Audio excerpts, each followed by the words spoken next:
Yajuju wa Majuju wato Yajuju wa Majuju ko kuma Gog and Magog da turanci mutane da suka fito daga cikin zuriyar Annabi Nuhu alaihi salam daga ƴaƴan Yafit yaron Nuhu kenan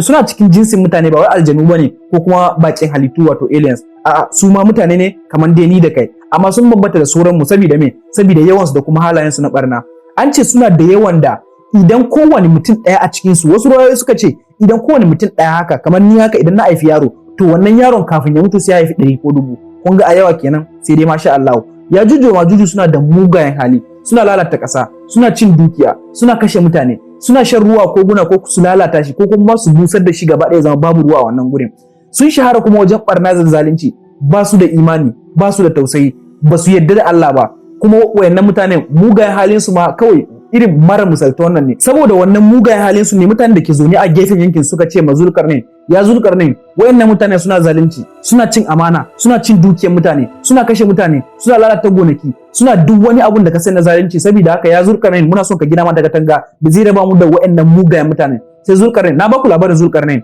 nace muku wanda ya zagaye duniya ta gurare guda uku wanda bai kalla ba kuma zai iya zuwa video na baya kalla Annabi sallallahu alaihi wasallam yace fitowar wa Yajuju Majuj ya ɗaya daga cikin manyan alamomin tashin kiyama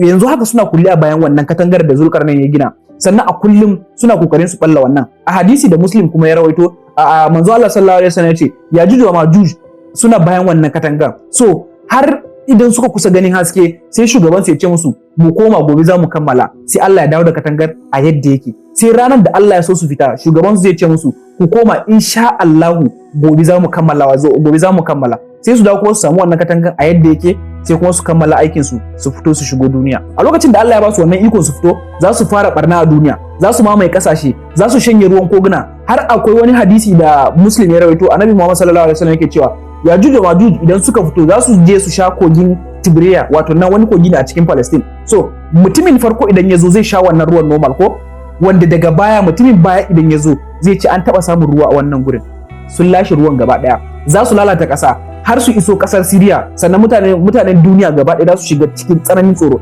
Annabi Isa alayhi salam a wannan lokacin ya riga da ya zo kun gane so saboda na ce muku ya daga cikin manyan alamomin duniya alamomin tashin kiyama sannan wannan alamomin kuma su riga da sun bayyana a wannan lokacin har Annabi Isa alayhi salam yana nan so Annabi Isa alayhi salam da kuma sauran musulmai za su je su tsare kansu a cikin wani dutse a dutsen Tur da yake kasar Sham kuma yanzu shine irin su kasashe ya kamar yanki ne haka shine wanda ya kunshe kasashen Syria, Lebanon, Palestine, Jordan da wani bangare na Iraq kun gane gaba ɗaya wannan sune Sham a lokacin da fitinar Yajuj wa Majuj ya kai kololo Annabi Isa alayhi salam zai roki Allah sai Allah ya turo musu wani cuta kamar kwari ne ko tsutsa wanda zai shiga cikin wuyoyinsu sannan dukkan Yajuj wa Majuj za su mutu cikin dare ɗaya bayan haka kuma sai duniya zai cika da wari saboda gawakin su sai Allah kuma sai ya aiko da ruwan sama wanda zai zo ya wanke kasa da kuma tsuntsaye wanda zo su dauke gawakin su daga nan kuma zaman lafiya zai dawo sannan arziki zai waita a duniya wannan shine cikakken labarin Yajuj wa Majuj wato nan Gog and Magog ko kuma Yajuj wa Majuj wanda muka sani da Hausa so kada ku manta ku yi share na wannan video saboda ƴan uwa su amfana wanda bai sani ba ma yanzu ya sani ya karu so sai mu haɗu a video na gaba zan ce muku safe